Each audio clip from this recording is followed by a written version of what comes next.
कहते हैं भगवान की लाठी में आवाज़ नहीं होती है। मेरे विचारों को पूरा सुने तभी आपके समझ में आएगा।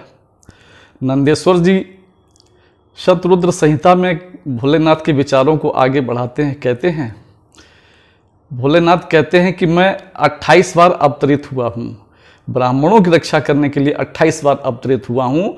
28 बार वेद व्यास जी आए और वेद व्यास जी की रक्षा की और उन्होंने वेदों की रचना की है, जो वेद आज जन जन तक पहुँच रहे हैं।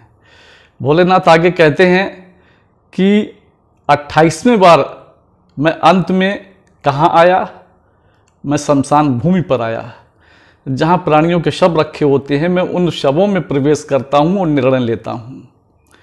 आगे बोलते हुए उन्होंने कहा कि जब कोई एक पेड़ लगाता है और जब पेड़ उसमें पानी डालते हैं, सींचते हैं, पेड़ बड़ा होता है, हरा भरा होता है, तो सभी लोग खुश होते हैं और पेड़ की खुशहाली को देख करके सभी लोग खुश हो करके और आप आगे पेड़ लगाते हैं।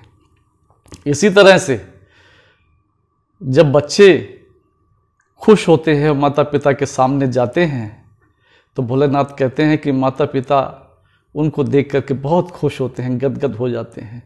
इसी तरह से जब विश्व में शांति होती है और विश्व में सभी के चेहरों पर खुशहाली होती है, तब मेरे चेहरे पर खुशहाली होती है। ये भोलेनाथ कह रहे हैं। और जब कोई देहधारी को कष्ट पहुंचाता है तो मुझे कष्ट पहुंचाता है, मेरा अनिष्ट करता है। तो इसलिए हमारा प्रयास होना चाहिए कि हम किसी को कष्ट ना पहुंचाएं। जिसने ये बॉडी बनाई है वो कोई भी निर्णय ले, हमें दुख दे या सुख दे, ये उसका अधिकार है, हमारा अधिकार नहीं है। इसलिए भोलेनाथ कहते हैं कि जब कोई किसी को कष्ट पहुंचाता है तो वो मुझे कष्ट पहुंचता है, मेरा अनिष्ट होता है। तो आप सोचिए कि यदि जो है भगवान को जब कष्ट होगा तो क्या भगवान छोड़ देंगे? अगर हम किसी को ज़्यादा परेशान करेंगे तो ये निश्चित है, ये मैं अपना अनुभव बता रहा हूँ कि सबसे पहले हम ही को कष्ट होगा।